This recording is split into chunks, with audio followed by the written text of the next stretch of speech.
अस्सलामुअलैकुम। आप देख रहे हैं के न्यूज़ HD।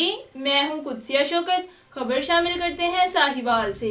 आज नुसरत भुट्टो की बरसी के मौके पर हाफिज रज़ाक सिटी डिस्ट्रिक्ट के ज़ेर सदारत दुआया तकरीब मुनक्किद की गई, जिसमें नुसरत भुट्टो की मगफरत और पार्टी की कामयाबी के लिए दुआ की गई। इस हवाले से रिपोर्ट करेंगे हमारे नुमाइंदे रऊफ शहजाद जट।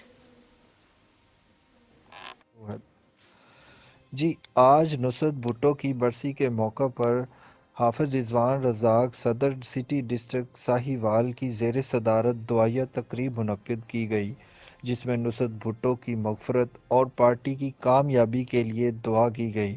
पार्टी में दूसरे ओहदेदार भी शामिल थे, जिनमें city secretary information Rana Safdar Ali और वाइस प्रेसिडेंट अज़हर अली और जनरल सेक्रेटरी हैदर अली भट्टी और दीगर ज़ैली कारकुनान भी शामिल थे। जी, एक और खबर शामिल करते हैं शेखुपुरा से। शेखुपुरा मुरीद के शेखुपुरा रोड हदूकी पुल के करीब ट्रक में अचानक आग भड़क गई। मुरीद के रेस्क्यू 1112 ने बर वक्त कार्रवाई करके ट्रक में सवार अफराद को बचा लिया। इस हवाले से रिपोर्ट करेंगे हमारे bureau chief Tahir Khan.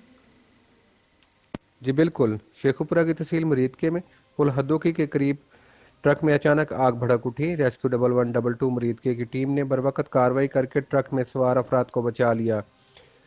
Truck में आग लगने की वजह मालूम न हो सकी। ट्रक बजरी लेकर मुरीद के शहर की तरफ जा रहा था। जी।